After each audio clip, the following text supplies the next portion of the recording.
오빠, 할머니가 아파. 나 무서워. 오빠 보고 싶어.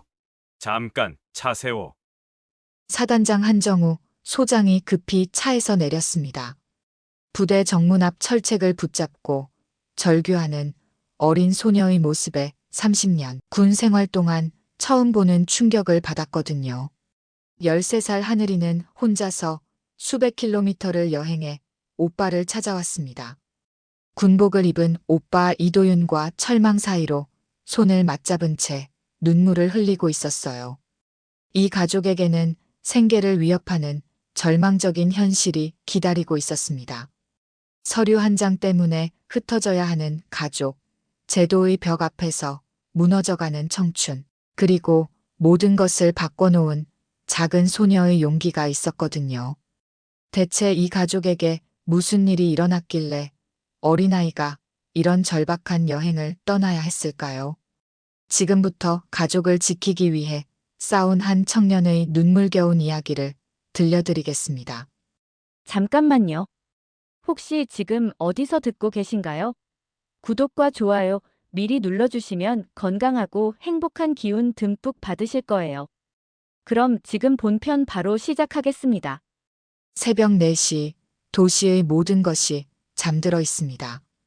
가로등 불빛만이 텅 빈 아스팔트를 희미하게 비추고 있어요.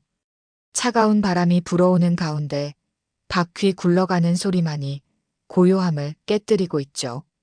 이도윤이 폐지로 가득 찬 수레를 끌고 있습니다. 21세 청년의 어깨는 구부정하고 발걸음은 무겁습니다.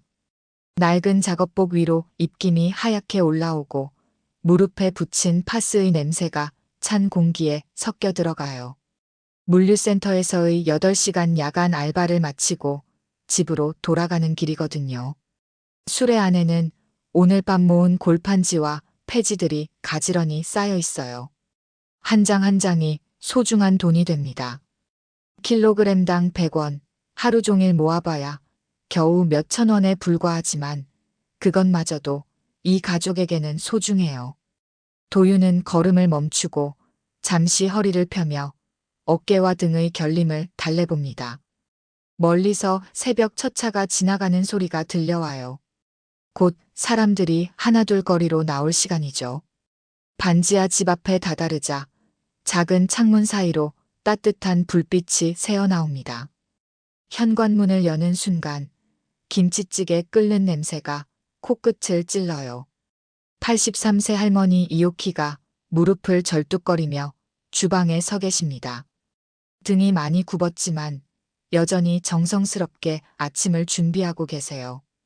가스레인지 위에서 보글보글 끓고 있는 김치찌개에서 김이 모락모락 올라옵니다. 도윤아, 어서 와라. 찌개 다 됐다. 할머니의 목소리는 따뜻하지만 어딘가 힘이 없어요. 치매 초기 증상으로 가끔 같은 말을 반복하시곤 하죠. 어제도 같은 말씀을 3번이나 하셨거든요. 도윤은 말없이 고개를 끄덕이며 차가운 손을 따뜻한 물에 씻습니다. 거울 속 자신의 모습이 보여요. 또래보다 훨씬 지쳐 보이는 얼굴, 깊게 패인 눈가의 그림자, 야위어버린 볼이 그의 고단한 현실을 말해주고 있습니다. 좁은 식탁 위로 김이 피어오르는 김치찌개가 놓여 있어요. 할머니가 새벽부터 정성스럽게 끓이신 것이죠. 오래된 김치의 신맛과 돼지고기의 고소한 냄새가 어우러져 집 안가득 퍼집니다. 13세 여동생 하늘이가 졸린 눈을 비비며 방에서 나타나요. 교복을 입고 머리를 단정히 묶은 모습이 또래보다 의젓해 보입니다. 아이답지 않게 어른스러운 표정을 하고 있거든요. 오빠, 오늘도 고생했어. 많이 추웠지? 손이 꽁꽁 얼었네. 하늘이의 밝은 목소리에 도윤은 처음으로 미소를 지어요. 하늘이가 오빠의 차가운 손을 자신의 손으로 감싸며 호호 불어줍니다. 세 사람이 둘러앉은 식탁은 작지만 따뜻해요. 할머니가 떨리는 손으로 밥을 떠주고 하늘이가 잘 익은 김치를 집어 오빠 그릇에 넣어줍니다. 도윤은 천천히 숟가락을 들어요. 이 순간만큼은 모든 피로가 사라지는 것 같죠. 할머니, 무릎은 어떠세요? 어제보다 나아지셨어요? 괜찮다, 괜찮아. 나이 먹으면 다 그런 거지. 걱정 말아라. 하지만 할머니가 일어서실 때마다 작은 신음소리가 나는 것을 도윤은 놓치지 않습니다. 무릎 관절이 많이 안 좋아지신 것 같아요. 병원에 모셔가야 하는데 의료비가 부담스럽죠. 하늘이는 학용품비가 필요하다고 며칠 전부터 말을 꺼내려다가 참고 있어요. 새 학기가 되면서 교재비와 준비물비가 필요한데 오빠에게 부담을 주기 싫어서 말하지 못하고 있는 거거든요. 식사를 마친 도윤이 우편함을 확인하러 나갑니다. 차가운 새벽 공기가 얼굴을 스쳐요. 우편함을 열자 여러 우편물 사이로 병무청이라는 글자가 눈에 띕니다. 평소보다 훨씬 두꺼운 봉투예요. 심장이 쿵 내려앉습니다. 봉투를 뜯는 도윤의 손이 미세하게 떨려요.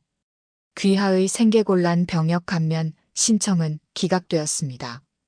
어머니 이영미 씨가 주민등록상 생존으로 확인되어 부양 의무자가 존재하는 것으로 판단됩니다. 따라서 관련 법령에 의거하여 입대 의무를 이행하시기 바랍니다. 입대 일자는 별도 통지할 예정입니다. 서류가 바닥으로 떨어져요. 어머니는 아버지의 교통사고 후 정신적 충격으로 실종되었지만 서류상으로는 여전히 생존으로 되어 있습니다. 실종 신고를 해도 법적으로는 사망 처리가 되지 않거든요. 아무리 설명해도 담당자들은 서류가 우선입니다 라는 답변만 반복했어요. 생계곤란 증명서, 가족관계 증명서, 소득 증명서까지 모든 서류를 준비해서 제출했지만 결과는 똑같았습니다. 도윤은 말없이 서류를 주워 방으로 들어가요. 방 한구석에 쌓인 편지들이 보입니다. 모두 감면 신청과 관련된 것들이에요. 거절 통지서, 재신청 안내문, 추가 서류 요청서, 법무 상담 안내서죠. 지난 몇 달 동안 할 수 있는 모든 노력을 다했지만 소용없었어요. 그는 창문을 열고 차가운 새벽 공기를 들이마십니다. 멀리서 새소리가 들려와요. 참새들이 지저귀며 하루를 시작하고 있습니다. 새로운 하루가 시작되고 있지만 도윤의 마음은 깊은 어둠 속에 갇혀 있어요. 곧 입대 통지서가 올 것입니다. 그러면 이 작은 가족은 어떻게 될까요?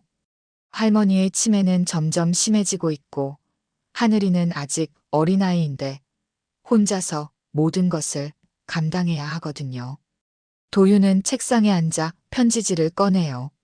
이런 상황에서도 가족들에게는 걱정을 끼치고 싶지 않습니다. 펜을 들고 생각해요. 뭐라고 써야 할까요? 어떻게 하면 이 절망적인 현실을 숨기고 희망적인 이야기를 들려줄 수 있을까요? 그러나 펜은 움직이지 않아요. 거짓말로 가족을 안심시킬 수도 없고 진실을 말해서 걱정시킬 수도 없거든요. 도윤은 편지지를 내려놓고 창밖을 바라봅니다. 저 멀리서 해가 떠오르고 있어요. 하지만 그에게는 어둠만이 기다리고 있을 뿐입니다. 입대한 지 3주가 지났습니다. 육군 이등병 이도윤은 생활관 구석 침상에 앉아 있어요. 그의 표정은 여전히 무겁고 눈빛에는 깊은 걱정이 서려 있죠.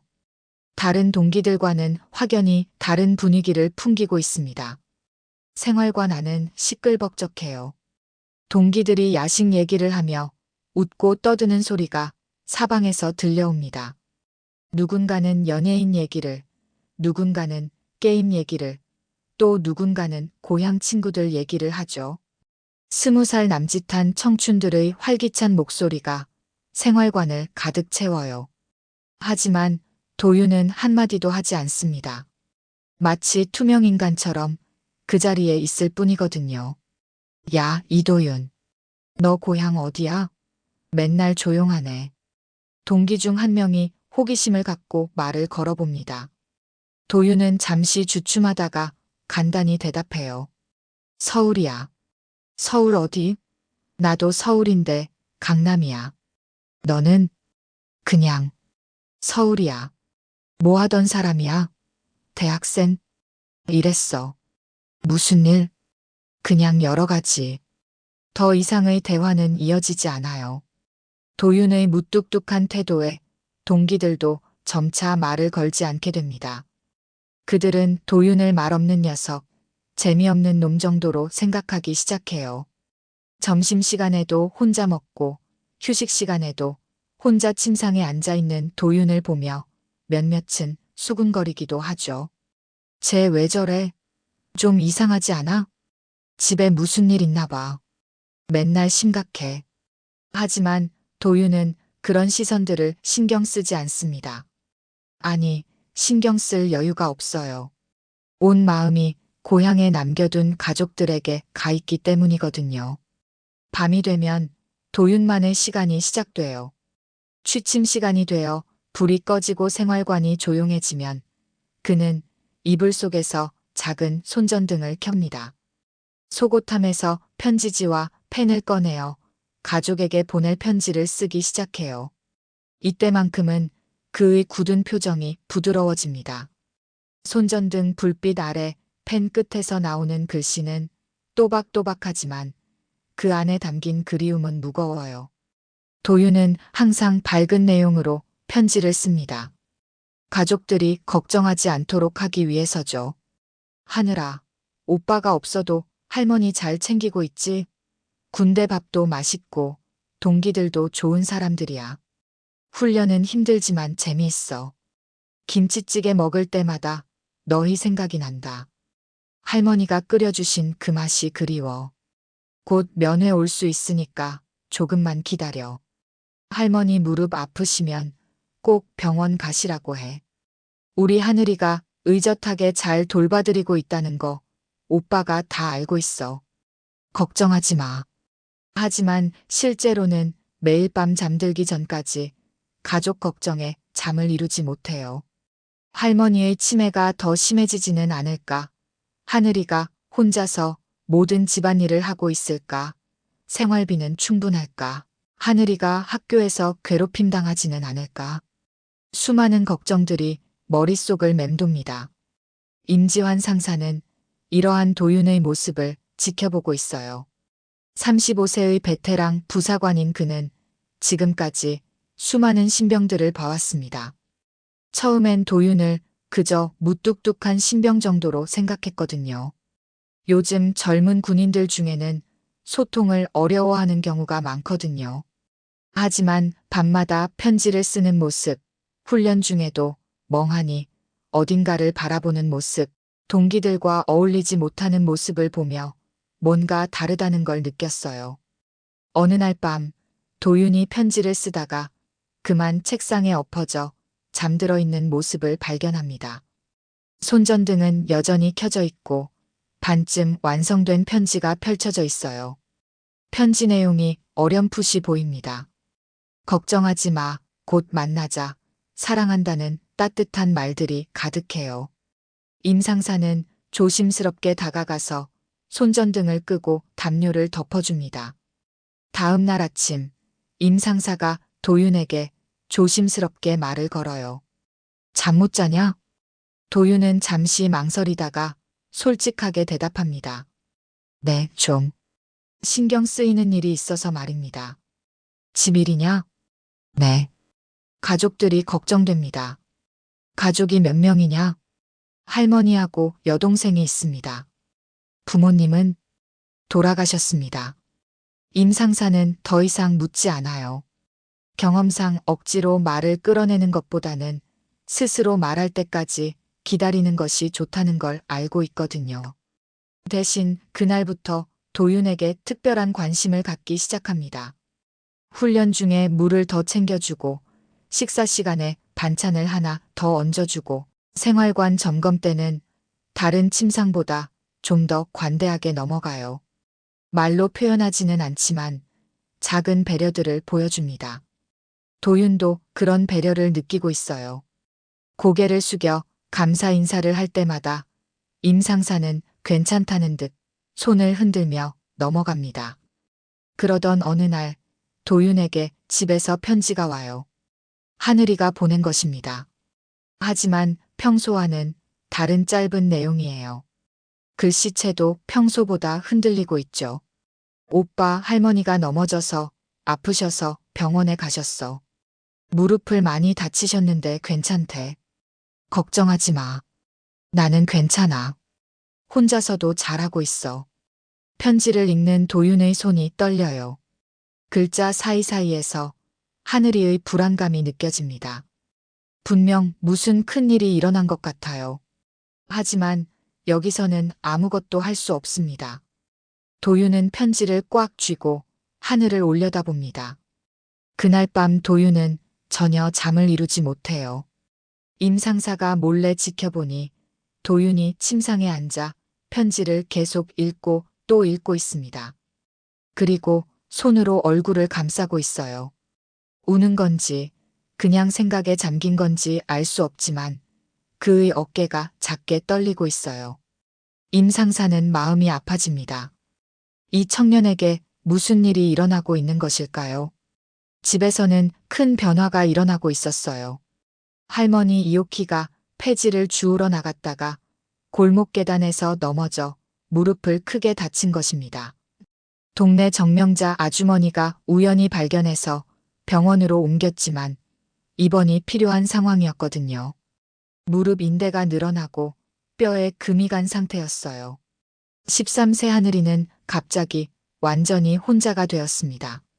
병원에 할머니를 문병간 후 집으로 돌아오니 적막한 정적만이 그녀를 맞이해요. 평소에는 할머니가 계셔서 외롭지 않았는데 이제는 모든 방이 텅 비어 보입니다. 할머니의 기침 소리, 텔레비전 소리, 설거지하는 소리 같은 일상의 소음들이 모두 사라졌거든요. 냉장고를 열어보니 남은 음식이 거의 없어요. 김치와 계란 몇 개, 그리고 며칠 된 밥이 전부입니다.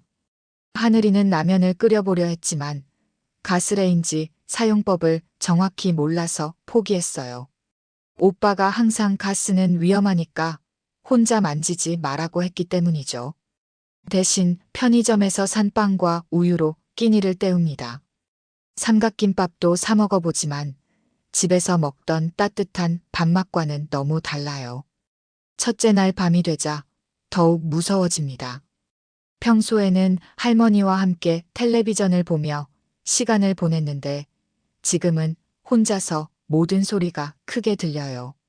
바람에 흔들리는 나무 소리, 계단을 오르내리는 이웃들의 발자국 소리, 멀리서 들려오는 자동차 경적 소리, 위층에서 들려오는 의자 끄는 소리까지 모든 것이 무섭게 느껴집니다. 하늘이는 방마다 돌아다니며 전등을 모두 켜요. 거실, 주방, 화장실, 오빠 방까지 모든 불을 켜놓습니다. 그래도 무서운 마음은 가시지 않아요. 마침내 오빠 방으로 들어가서 그가 남겨둔 물건들을 만져봅니다. 책상 위에는 오빠가 쓰던 펜과 노트가 그대로 있어요. 연필깎이, 지우개, 형광펜들이 정리되어 있죠. 침대 위에서 오빠가 받은 편지들을 펼쳐놓고 하나하나 읽어봅니다. 오빠의 글씨로 쓰인 일기장도 발견해요. 하늘이가 밝게 자라주어서 고맙다. 할머니가 건강하셨으면 좋겠다. 우리 가족을 꼭 지켜내겠다. 아버지, 어머니, 하늘이와 할머니를 부탁드려요. 글씨 사이사이에서 오빠의 마음이 느껴져요. 오빠, 나 혼자 무서워. 어떻게 해야 해? 하늘이는 베개에 얼굴을 묻고 작게 중얼거립니다. 하지만 울지는 않아요. 오빠가 항상 울면 안 된다. 우리는 강해야 한다. 우리밖에 없으니까 서로 의지해야 한다고 말했기 때문이죠. 그 말을 떠올리며 용기를 내봅니다. 둘째 날, 셋째 날이 지나가요. 하늘이는 혼자서 병원에 할머니를 찾아뵙니다. 할머니는 무릎에 깁스를 하고 누워 계세요. 평소보다 더 많이 늙어 보이십니다. 할머니, 괜찮으세요? 하늘아, 할머니가 미안하다. 너 혼자 두고. 괜찮아요. 나 혼자서도 잘해요. 하지만 사실은 전혀 괜찮지 않아요. 밤마다 무서워서 잠을 제대로 못 자고 제대로 된 음식도 못 먹고 있습니다. 그래도 할머니 앞에서는 씩씩한 척해요. 할머니가 더 걱정하실까 봐서죠. 병원에서 돌아오는 길, 하늘이는 버스 안에서 창밖을 바라봅니다. 지나가는 사람들이 모두 가족과 함께 있는 것 같아요. 엄마 손을 잡고 걷는 아이들, 할아버지와 함께 산책하는 가족들을 보면서 부러움이 올라와요. 우리 가족은 왜 이렇게 흩어져야 할까요? 사흘째 되는 날, 새벽 하늘이는 중요한 결정을 내립니다. 오빠의 책상 서랍에서 부대 주소가 적힌 종이를 발견한 것이에요. 편지 봉투에 적혀 있던 주소를 보며 하늘이는 생각해 봅니다. 오빠한테 가면 된다. 오빠가 모든 걸 해결해 줄 거야. 오빠는 우리 가족을 지키는 사람이니까. 인터넷으로 길을 찾아봅니다. 집에서 오빠 부대까지는 200km가 넘어요. 기차를 타고 가다가 버스로 갈아타야 합니다. 하늘이는 용돈으로 모아둔 돈을 세어봐요. 교통비와 식비를 빼면 빠듯하지만 갈 수는 있을 것 같아요. 그날 밤 하늘이는 잠을 이루지 못합니다. 내일 정말 혼자서 그 먼 곳까지 갈 수 있을까요? 길을 잃으면 어떻게 해야 할까요? 오빠를 정말 만날 수 있을까요? 수많은 걱정이 머릿속을 맴돌아요. 하지만 이대로 계속 혼자 있을 수는 없어요. 할머니는 언제 퇴원하실지 모르고 오빠는 언제 올지도 모르거든요. 새벽 5시 하늘이는 작은 가방에 필요한 물건들을 챙깁니다. 용돈으로 모아둔 돈, 오빠가 보낸 편지들, 그리고 가족 사진 한 장이에요. 할머니와 오빠 자신이 함께 찍은 작년 추석 사진입니다. 오빠의 부대 주소를 손글씨로 다시 옮겨 적어요. 글씨가 삐뚤빼뚤하지만 정성스럽게 썼습니다. 거울 앞에 서서 머리를 단정히 묶고 깨끗한 옷으로 갈아입어요. 오빠에게 부끄럽지 않은 모습으로 가야 한다고 생각합니다. 가방을 메고 집을 나서는 순간 잠시 뒤돌아봐요. 작고 어둠침침한 반지하 집이지만 가족의 추억이 가득한 곳이거든요. 할머니, 오빠, 나 용감하게 갔다 올게. 작은 목소리로 혼잣말을 하며 집을 나섭니다. 지하철역에 도착한 하늘이는 처음으로 혼자 기차표를 사봅니다. 역무원이 묻네요. 혼자야? 보호자는 어디 있어? 오빠 보러 가요. 군대에 있어요. 부모님은? 없어요. 할머니는 병원에 계세요. 역무원은 잠시 망설이지만 하늘이의 당당하면서도 간절한 모습에 표를 내어줍니다. 하늘이는 기차에 올라 창가 자리에 앉아요. 점차 멀어지는 서울의 모습을 바라보며 마음속으로 다짐합니다. 오빠, 나 혼자서도 잘할 수 있어. 오빠한테 가는 거야. 오빠가 보고 싶어. 기차는 200km가 넘는 여정을 시작해요. 하늘이의 작은 어깨에는 커다란 용기가 담겨 있습니다. 창밖으로 스쳐가는 풍경들을 보며 그녀는 오빠를 만날 그 순간을 상상해요. 오빠가 얼마나 놀랄까, 얼마나 기뻐할까. 그리고 오빠가 모든 것을 해결해 줄 거라고 믿고 있거든요. 기차 안에서 하늘이는 가져온 편지들을 다시 읽어봅니다. 오빠가 쓴 편지마다 걱정하지 마, 곧 만나자라는 말이 나와요. 이제 정말 곧 만날 수 있을 것 같아서 기대가 됩니다. 3시간 후 기차는 목적지에 도착해요. 하늘이는 가방을 꼭 쥐고 내립니다. 이제 버스를 타고 1시간 더 가야 해요. 버스 정류장에서 기다리는 동안 불안감이 밀려옵니다. 정말 오빠를 만날 수 있을까요? 군부대는 아무나 들어갈 수 있는 곳일까요? 하지만 이미 여기까지 온 만큼 돌아갈 수는 없어요. 버스가 도착합니다. 하늘이는 마지막 용기를 내어 버스에 올라타요. 1시간 후면 오빠가 있는 곳에 도착할 거예요. 차창 밖으로 보이는 낯선 풍경들이 점점 더 오빠와 가까워지고 있다는 걸 알려줍니다. 버스 안에서 하늘이는 오빠와의 재회를 상상해 봅니다. 오빠가 놀라면서도 기뻐할 모습, 그리고 모든 문제를 해결해 줄 모습을 그려봐요. 이제 고지면 혼자가 아닐 거예요. 오후 2시 군부대 정문 앞에 작은 그림자가 나타납니다. 13세 하늘이가 무거운 가방을 메고 서 있어요. 긴 여행으로 지쳐 보이지만 눈빛만은 또렷합니다. 마침내 오빠가 있는 곳에 도착한 거거든요. 부대 정문은 생각보다 엄숙하고 위압적이에요. 높은 철책이 둘러싸여 있고 위병소에는 군복을 입은 병사들이 근무하고 있습니다.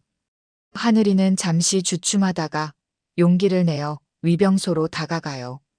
저기요, 이도윤 이등병 만나고 싶어요. 근무 중인 상병이 놀란 표정으로 하늘이를 바라봅니다. 이렇게 어린아이가 혼자 부대를 찾아온 경우는 처음이거든요. 너 혼자 왔어? 보호자는? 네, 혼자 왔어요. 이도윤은 제 오빠예요. 아, 그래. 그런데 면회는 미리 신청해야 하고 보호자 동반이 원칙이야. 몇 살이야? 13살이요. 보호자는 할머니뿐인데 병원에 계셔요. 위병은 난감한 표정을 지어요. 규정상으로는 면회를 허가할 수 없는 상황입니다. 하지만 이 어린아이가 이 먼 곳까지 혼자 찾아온 사연이 궁금해요. 어디서 왔어? 서울에서 왔어요. 기차 타고 3시간, 버스 타고 1시간 걸렸어요. 어머, 혼자서 여기까지? 왜 갑자기? 하늘이의 눈에 눈물이 고입니다. 긴 여행의 피로와 불안감이 한꺼번에 밀려와요. 할머니가 아파서 병원에 가셨어요. 저 혼자 무서워요. 오빠가 보고 싶어요. 위병은 안타까운 마음이 들지만 규정을 어길 수는 없어요. 미안해. 규정상 면회가 안 돼. 보호자 동반이 아니면.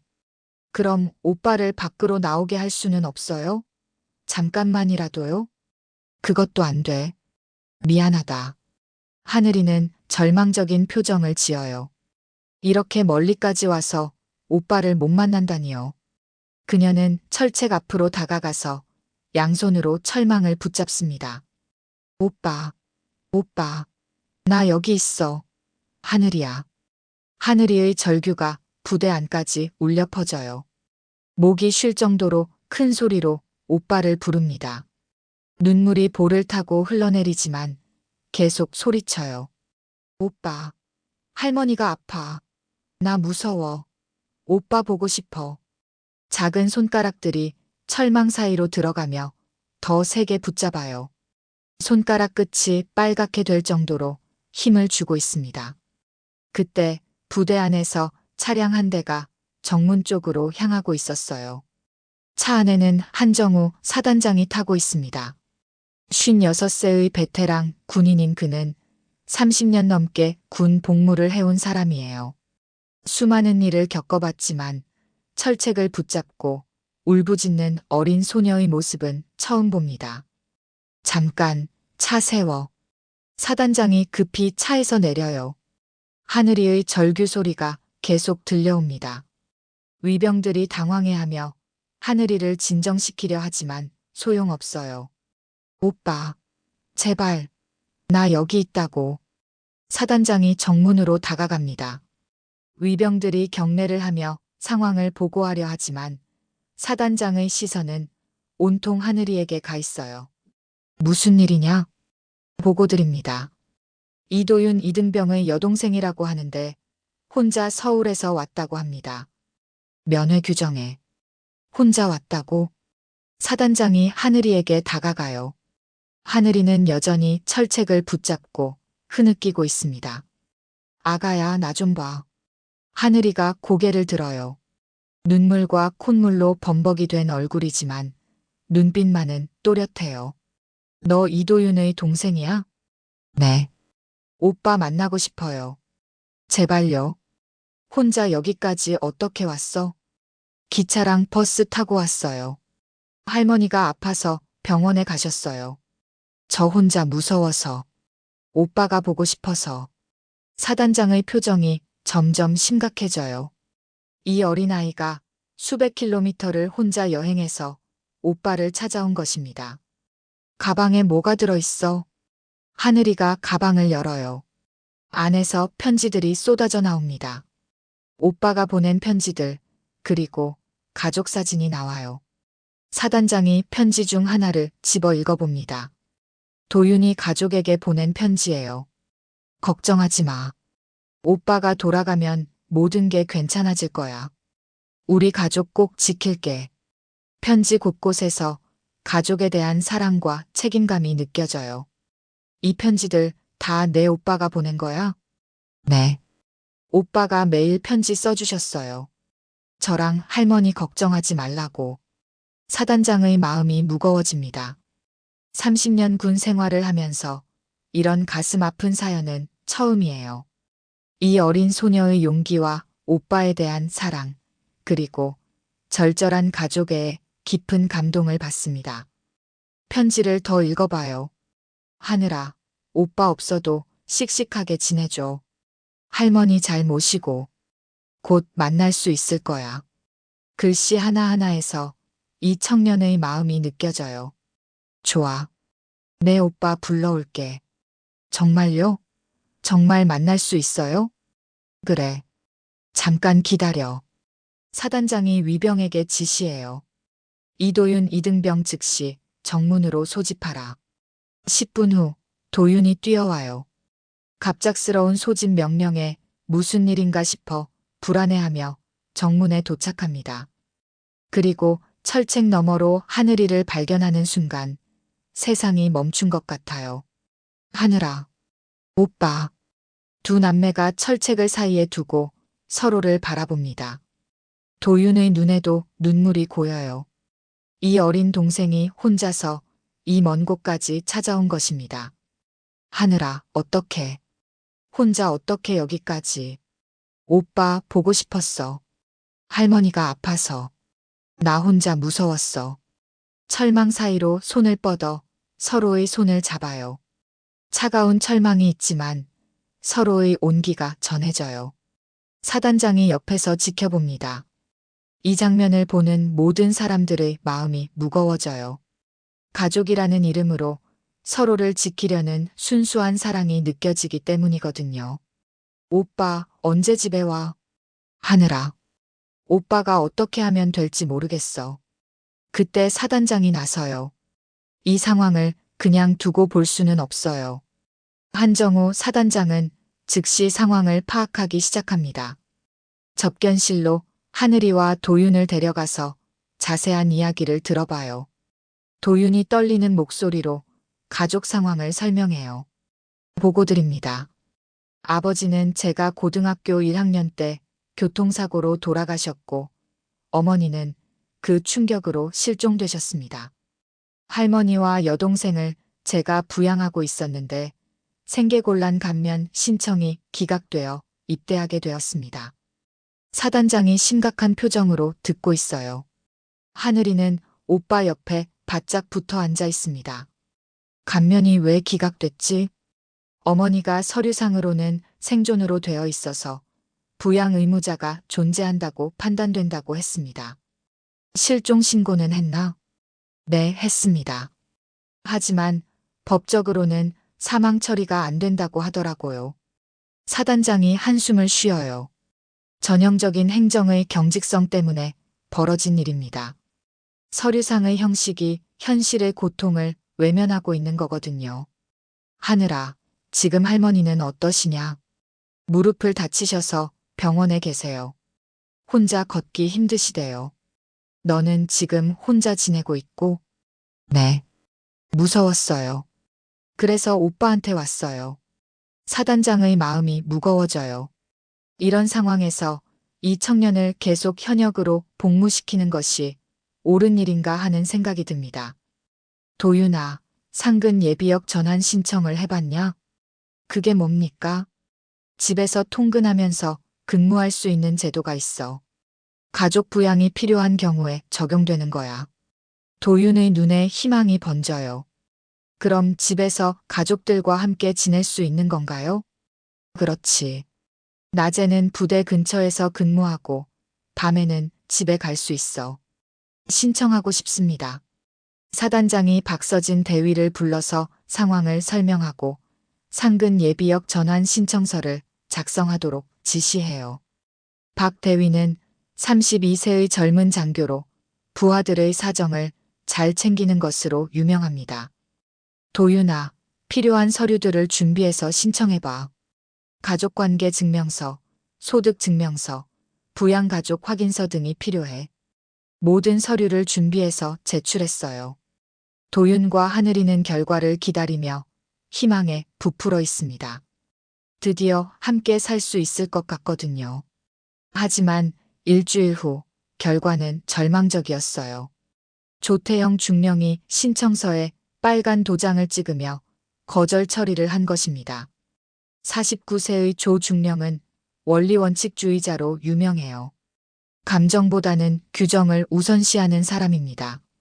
그의 책상은 항상 정리정돈이 완벽하고 모든 서류가 규정에 맞게 처리되어야 한다고 생각해요. 반려사유가 뭔지 물어봐도 되겠습니까? 박 대위가 조 중령에게 물어봐요. 어머니 이영미 씨가 주민등록상 생존으로 확인된다. 따라서 부양 의무자가 존재하므로 상근 전환 사유에 해당하지 않아. 하지만 어머니는 실종 상태입니다. 현실적으로는 이 병사가 가족을 부양해야 하는 상황인데요. 대위, 우리는 법과 규정에 따라 움직인다.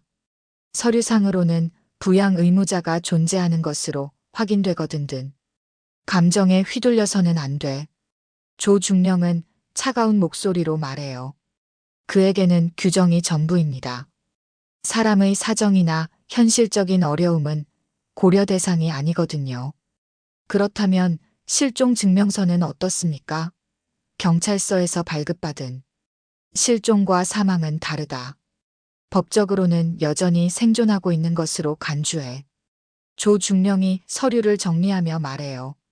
그의 표정에는 일말의 동정심도 찾아볼 수 없어요. 중령님, 그럼 이 병사는 어떻게 해야 합니까? 13살 여동생이 혼자. 그것은 개인적인 사정이야.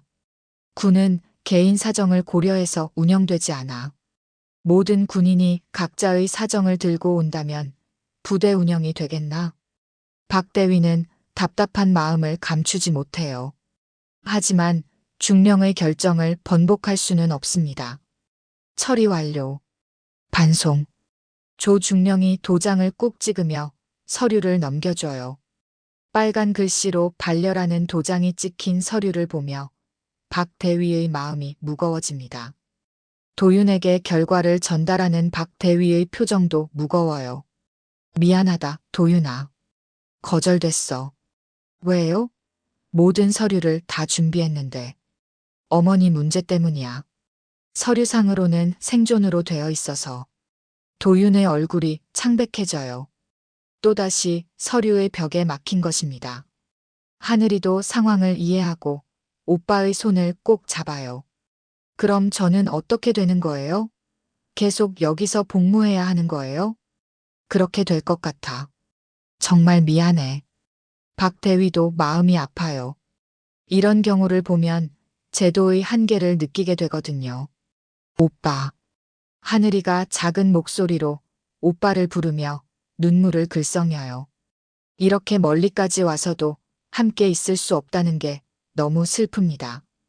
그날 밤 도윤은 잠을 이루지 못해요.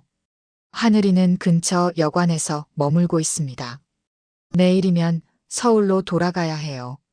다시 혼자가 되는 거죠. 생각만 해도 가슴이 답답해져요. 사단장도 이 결과를 듣고 화가 나요. 규정도 중요하지만 때로는 인간적인 판단이 필요한 순간이 있다고 생각합니다. 30년 군 생활을 하면서 수많은 병사들을 봤지만 이런 안타까운 경우는 드물거든요. 다음 날 아침 하늘이가 부대를 떠날 준비를 해요. 오빠와 작별 인사를 나누며 둘 다 눈물을 참고 있습니다. 오빠, 나 괜찮아. 할머니랑 잘 지낼게. 하늘아, 미안해. 오빠가 무능해서. 아니야. 오빠는 최선을 다했어. 하지만 이별은 너무 가혹해요. 하늘이는 다시 긴 여행을 해서 집으로 돌아가야 하고 도윤은 여기서 계속 복무해야 합니다. 하늘이가 버스에 오르는 모습을 지켜보며 도윤의 마음이 찢어져요. 창문 너머로 하늘이가 손을 흔들고 있어요. 작은 얼굴에 억지로 웃음을 지으려 하지만 눈물이 흘러내리고 있거든요. 사단장이 이 모습을 지켜보며 마음속으로 다짐해요. 이대로 끝낼 수는 없다고. 규정이 이렇게 경직되어서는 안 된다고. 진짜 어려운 사람을 도와주지 못하는 제도라면 무슨 소용이 있겠어요. 그날 오후 사단장은 자신의 사무실에서 깊은 생각에 잠겨요. 조중령의 결정이 규정상으로는 맞을지 모르지만 인간적으로는 너무 차갑다고 생각합니다. 이런 일이 다시 일어나지 않도록 뭔가 조치를 취해야 해요. 저녁 무렵 도윤이 홀로 식당에서 저녁을 먹고 있어요. 다른 병사들은 웃고 떠들며 식사를 하지만 도윤만 조용히 밥을 먹고 있습니다. 임지환 상사가 다가와 옆에 앉아요. 도윤아, 많이 실망했지? 네. 그래도 어쩔 수 없는 일인 것 같아요. 포기하지 마. 사단장님이 뭔가 방법을 찾고 계실 거야. 정말요? 응. 사단장님이 어떤 분인지 몰라. 부하들을 끝까지 챙기시는 분이야. 임 상사의 말에 도윤의 마음에 작은 희망이 생겨요. 정말 사단장님이 도와주실까요? 그날 밤 사단장은 병무청에 전화를 걸어봅니다. 하지만 담당자의 답변은 똑같아요. 규정상 어쩔 수 없습니다. 상급 기관의 승인 없이는. 사단장은 전화를 끊고 고민에 빠져요. 분명히 방법이 있을 거예요. 포기할 수는 없거든요. 한정우 사단장은 하늘이가 떠나는 모습을 지켜본 후 더 이상 참을 수 없었어요. 그는 즉시 대대본부로 향했습니다. 조태영 중령과 행정 담당 장교들이 모여있는 회의실로 성큼성큼 걸어 들어가요. 복도를 걸어가는 사단장의 발걸음 소리가 유난히 무겁게 울려 퍼져요. 지나가는 병사들이 모두 경례를 하지만 사단장의 표정이 심상치 않음을 느끼고 긴장합니다. 조중령, 잠깐 이야기 좀 하자.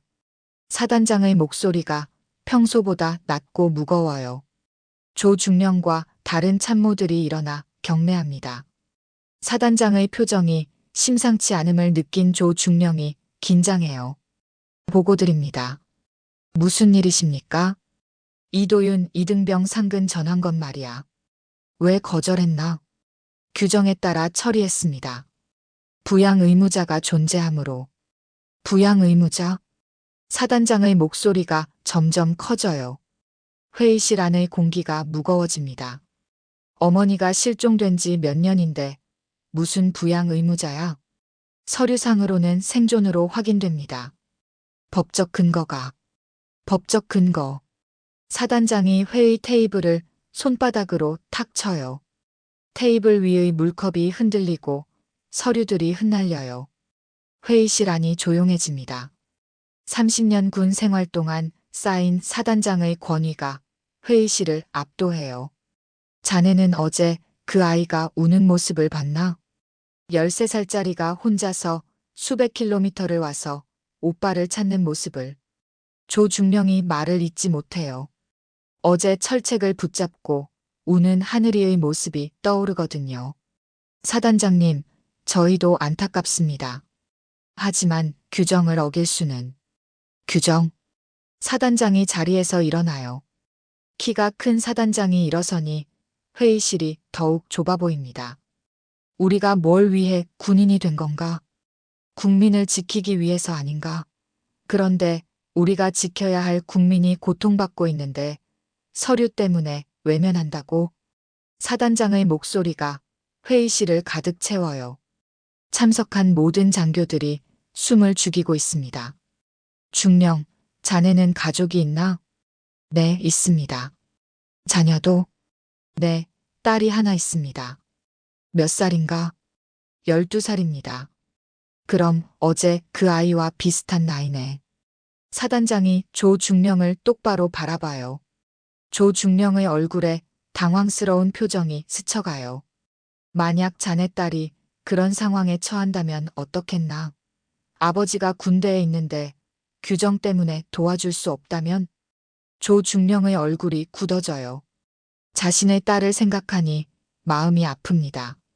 만약 자신의 딸이 혼자서 그런 긴 여행을 해야 한다면, 만약 자신의 딸이 그렇게 절규해야 한다면, 저희가 융통성을 발휘하고 싶어도 상급 부대에서 감사가 나오면. 감사? 사단장이 단호하게 말해요. 그럼 내가 책임지겠다. 이 결정에 대한 모든 책임은 내가 진다.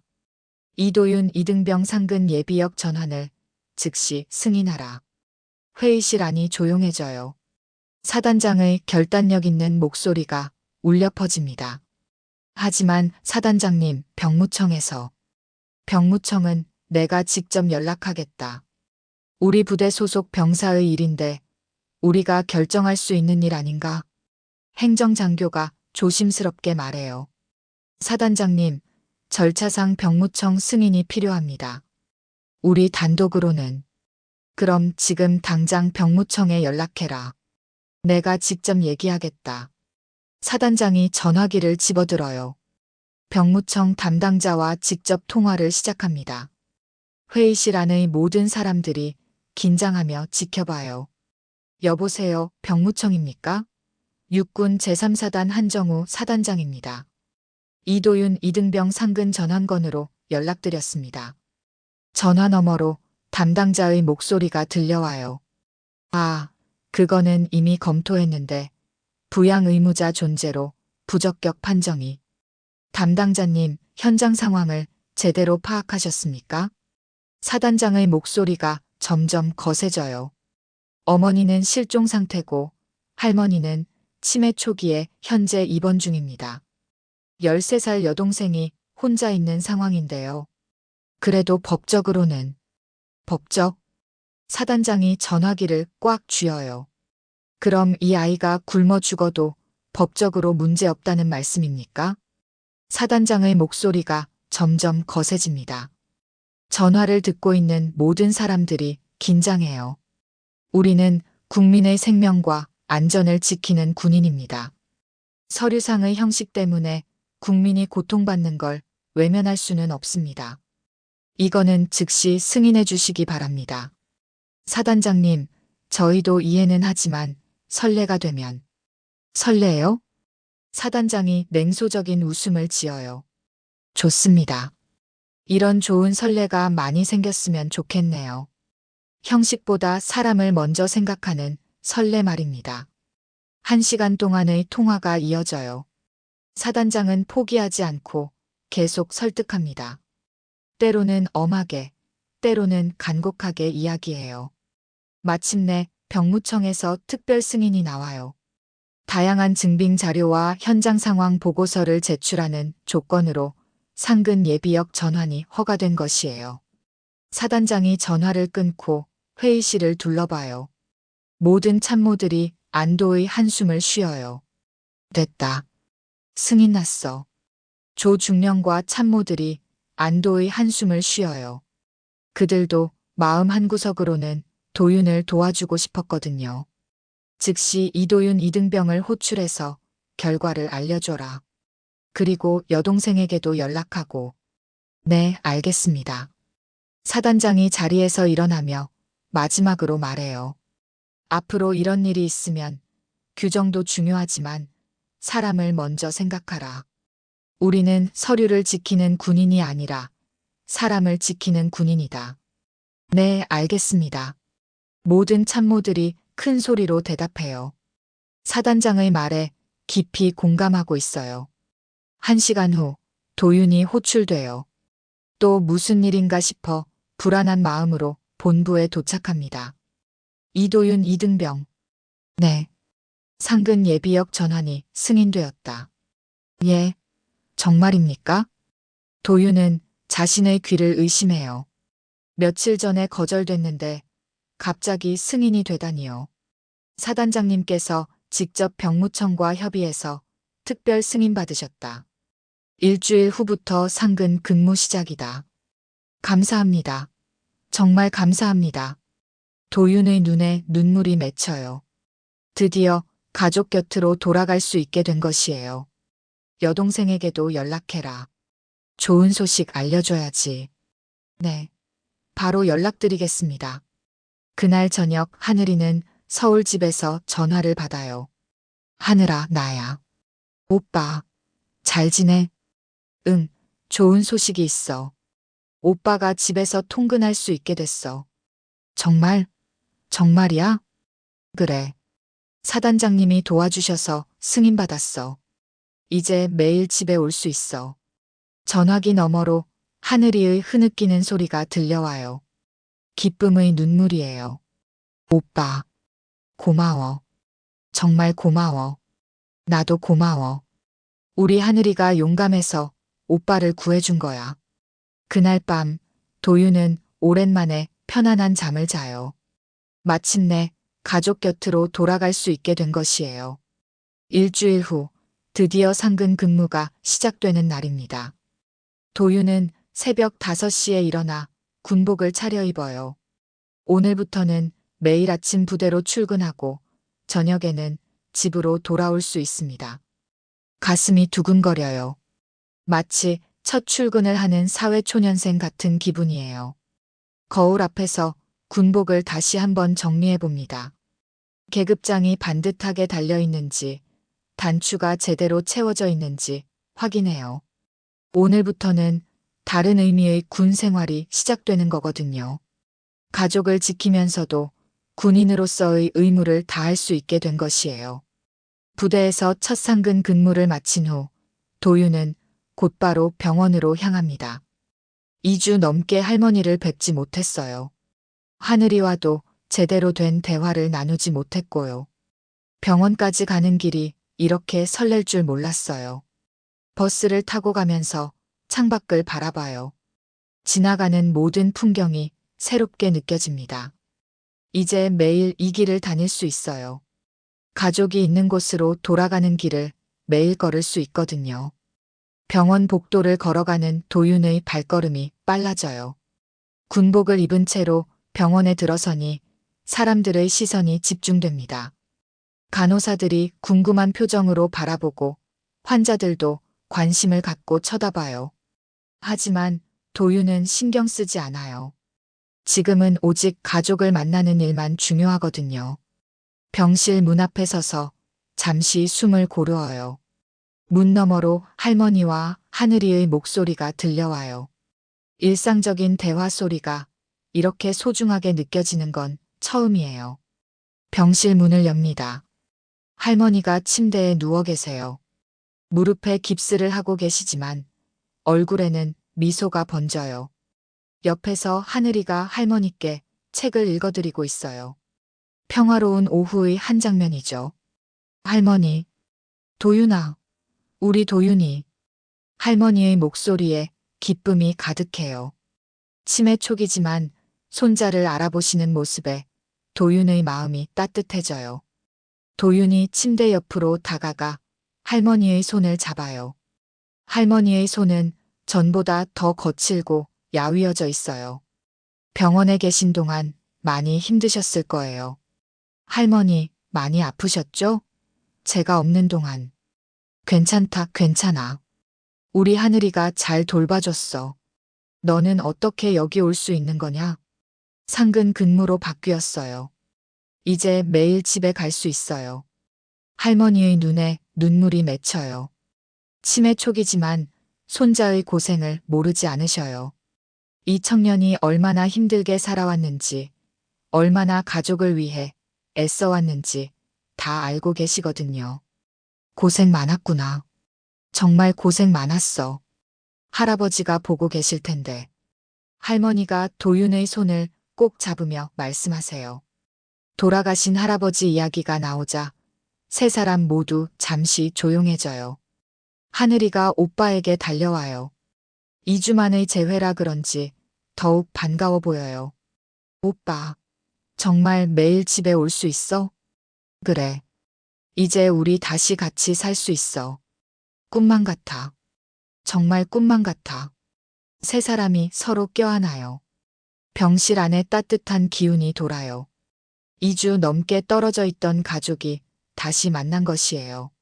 할머니는 손자와 손녀를 번갈아 바라보며 행복해 하세요. 이런 순간을 위해 지금까지 버텨온 것 같아요.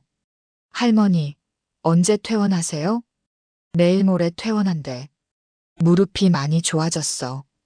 의사 선생님이 집에서 조심히 지내면 된다고 하시더라. 그럼 집에서 같이 지낼 수 있겠네요. 그래, 우리 다시 같이 김치찌개 끓여 먹자. 도윤이가 좋아하는 그 맛으로.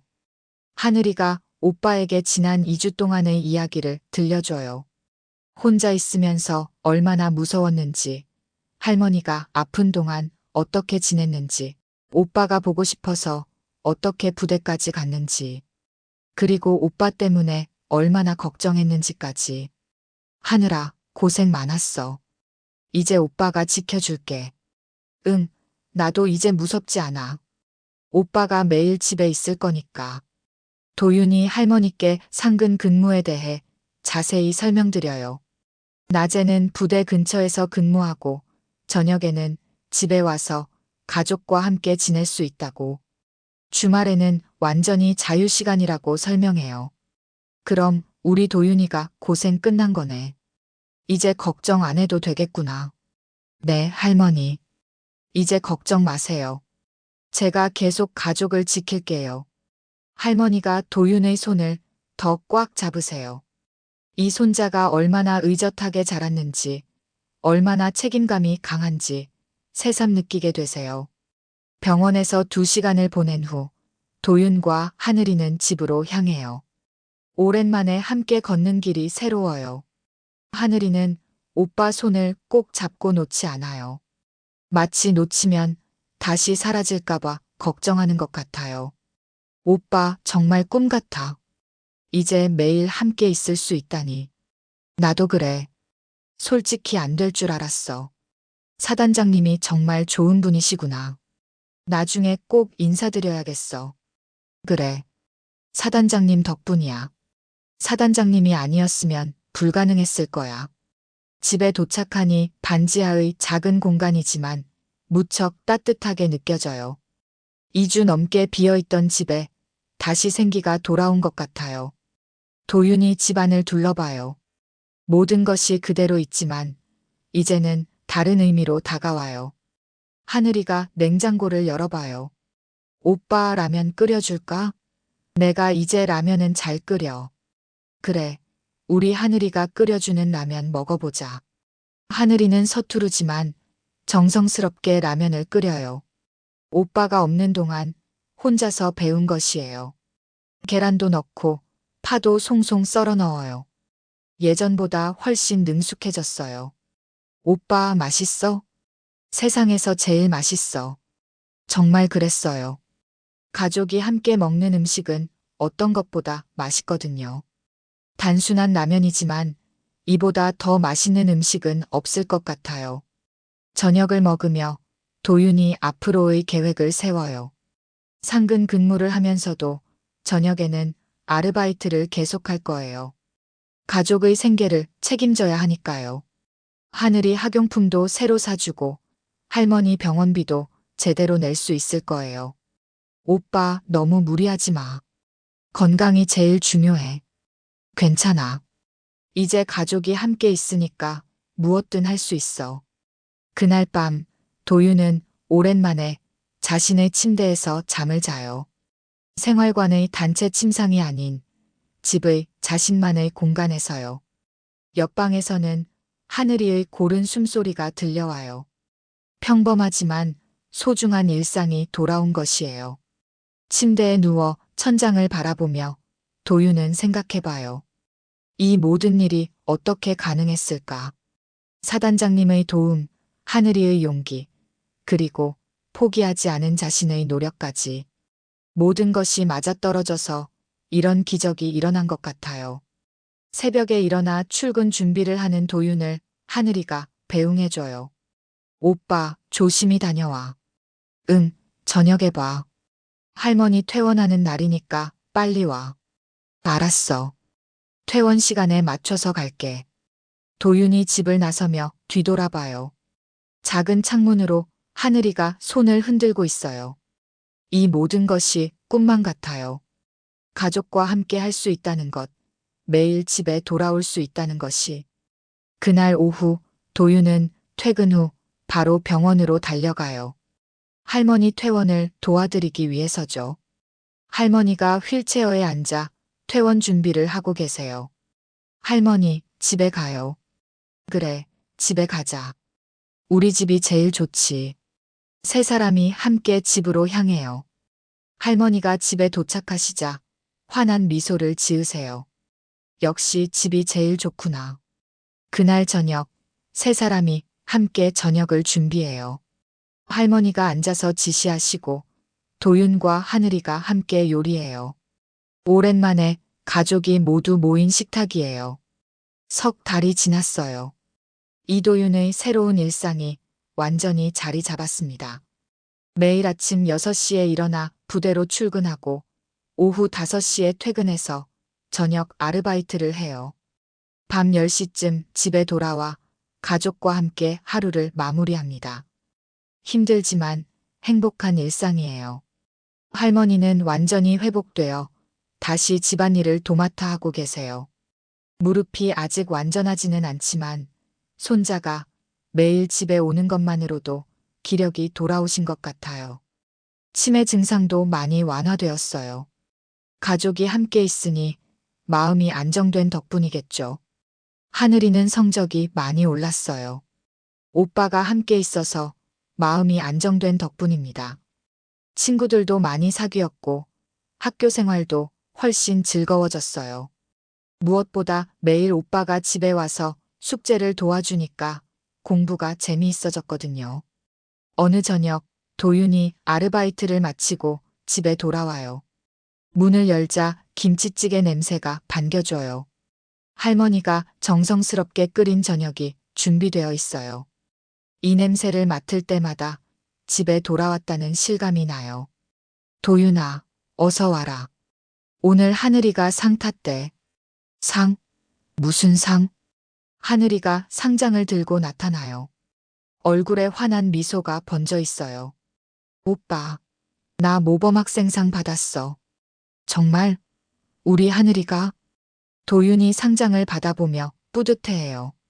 상장에는 성실하고 모범적인 학교 생활로 다른 학생들의 귀감이 됨이라고 적혀 있어요. 오빠가 오니까 공부도 잘 되고 마음도 편해졌어. 선생님이 집에서 안정적으로 지내는 게 느껴진다고 하셨어. 그래, 우리 하늘이 최고다. 도윤이 하늘이를 꼭 안아줘요. 가족이 함께 있는 것만으로도 이런 기적이 일어나는구나 하고 생각해요. 세 사람이 식탁에 앉아요. 작은 반지하 집의 작은 식탁이지만 이보다 더 따뜻한 곳은 세상에 없을 것 같아요. 할머니가 떨리는 손으로 밥을 퍼주시고 하늘이가 김치를 집어 오빠 그릇에 넣어줘요. 도윤은 이 순간이 얼마나 소중한지 새삼 느껴요. 할머니, 오늘 무릎은 어떠세요? 많이 좋아졌어. 약도 잘 먹고 있고. 우리 도윤이가 매일 와서 챙겨주니까 안심이 되네. 하늘아, 학교는 재미있어? 응. 친구들도 많이 사귀었어. 다들 우리 오빠가 군인이라고 멋있다고 해. 자랑스러워. 도윤이 웃어요. 예전에는 군대에 가는 것이 가족을 버리는 일 같아서 괴로웠는데 이제는 가족을 지키면서도 군인으로서의 의무를 다할 수 있게 되었어요. 오빠, 부대에서는 어때? 좋아. 사단장님도 가끔 안부 물어보시고 동료들도 내 사정을 이해해줘. 실제로 부대에서 도윤의 이야기는 유명해졌어요. 13살 여동생이 혼자서 부대까지 찾아온 이야기. 사단장이 직접 나서서 해결해준 이야기가 전해지면서 모든 사람들이 도윤을 응원하게 되었거든요. 임지환 상사는 여전히 도윤을 챙겨줘요. 도윤아, 요즘 어때? 힘들지 않아? 네, 괜찮습니다. 가족이 함께 있으니까 힘이 나요. 그래, 다행이다. 가족이 제일 중요한 거야. 보기 좋다. 박서진 대위도 가끔 도윤의 안부를 물어봐요. 여동생은 잘 지내? 성적도 올랐다며? 네, 모범 학생상도 받았어요. 감사합니다. 그래, 다행이네. 앞으로도 뭔 일 있으면 언제든 말해. 한정우 사단장은 도윤의 이야기를 부대 교육 시간에 자주 언급해요.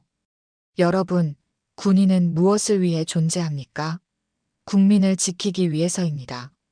그런데 우리가 지켜야 할 국민이 고통받고 있을 때 규정만 따지면서 외면한다면 그것이 진정한 군인 정신일까요? 교육을 듣는 모든 장병들이 깊이 생각하게 돼요. 이도윤 이등병의 사례는 우리에게 중요한 교훈을 줍니다. 법과 규정도 중요하지만 그것은 사람을 위해 존재하는 것입니다. 사람이 규정을 위해 존재하는 것이 아니라요. 사단장의 말에 모든 장병들이 고개를 끄덕여요. 이 이야기는 부대 전체에 좋은 영향을 미치고 있어요. 저녁 식사를 마친 후 도윤이 내일 일과에 대해 설명해요. 내일은 주말이니까 부대 안 가도 돼. 할머니 병원 정기 검진 모시고 가고 하늘이랑 문구점도 가자. 정말? 오빠랑 하루 종일 같이 있을 수 있어? 그럼. 우리 가족끼리 시간 보내자. 영화도 보러 가고. 할머니가 흐뭇하게 바라보세요. 우리 도윤이가 이렇게 의젓하게 컸구나. 할아버지가 보시면 얼마나 기뻐하실까. 할머니, 저희가 할머니를 행복하게 해드릴게요. 이미 충분히 행복하다. 너희들만 있으면 돼. 그날 밤 잠자리에 들기 전 도윤이 일기를 써요. 예전에는 절망과 걱정만 적었는데 이제는 감사한 일들을 적어요. 오늘도 가족과 함께했다. 하늘이가 상을 받았다. 할머니가 건강해지고 계신다. 부대 동료들이 나를 응원해준다. 사단장님께 감사드린다. 내일도 좋은 하루가 될 것 같다. 창밖으로는 가로등 불빛이 들어와요. 예전에는 그 불빛이 외롭게 느껴졌는데 이제는 따뜻하게 느껴져요. 옆방에서는 할머니와 하늘이의 고른 숨소리가 들려와요. 도윤이 천장을 바라보며 생각해요. 인생이 이렇게 바뀔 수 있다니. 절망의 끝에서 희망을 만날 수 있다니. 무엇보다 혼자가 아니라는 것, 가족이 함께 있다는 것이 이렇게 큰 힘이 될 수 있다니. 새벽이 되어 첫 새소리가 들려와요. 새로운 하루가 시작돼요. 도윤에게는 매일이 선물 같아요. 가족과 함께 할 수 있는 하루하루가요. 주말 아침, 세 사람이 함께 아침을 준비해요. 할머니가 김치찌개를 끓이시고 하늘이가 밥을 하고 도윤이 반찬을 준비해요. 각자의 역할이 있지만 모든 것이 자연스러워요. 오빠, 오늘 뭐부터 할까? 먼저 할머니 병원 가서 검진 받고 그 다음에 하늘이 학용품 사러 가자. 와, 신나. 하늘이가 기뻐해요. 오빠와 함께하는 주말이 얼마나 기다려졌는지 몰라요. 몇 년 후 도윤이 전역할 때까지 이 일상은 계속될 거예요. 그리고 전역 후에는 더 나은 일자리를 찾아서 가족을 더 잘 돌볼 수 있을 거예요. 하늘이는 훌륭하게 자라서 오빠를 자랑스러워할 것이고 할머니는 건강하게 오래오래 함께 하실 거예요. 가족이라는 이름의 작은 기적이 계속되는 한 이들의 이야기는 행복하게 이어질 거예요. 때로는 어려움이 있겠지만 서로가 있는 한 이겨낼 수 있을 거예요. 사랑하는 가족과 함께라면 어떤 시련도 견딜 수 있으니까요. 도윤은 가끔 생각해요. 만약 하늘이가 그날 용기를 내서 부대까지 오지 않았다면 어떻게 되었을까? 만약 사단장님이 도와주지 않으셨다면 어떻게 되었을까? 모든 것이 기적 같은 일이었어요. 하지만 무엇보다 중요한 건 포기하지 않았다는 거예요. 도윤도, 하늘이도, 그리고 사단장님도 끝까지 포기하지 않았기 때문에 이런 기적이 일어날 수 있었던 거죠. 이제 도윤은 확신해요. 가족이 함께 있으면 어떤 어려움도 이겨낼 수 있다는 것을. 사랑하는 사람들과 함께라면 불가능한 일도 가능하게 만들 수 있다는 것을. 그리고 무엇보다 진정한 영웅은 화려한 무공을 펼치는 사람이 아니라 가족을 지키기 위해 묵묵히 노력하는 평범한 사람들이라는 것을 깨달았어요.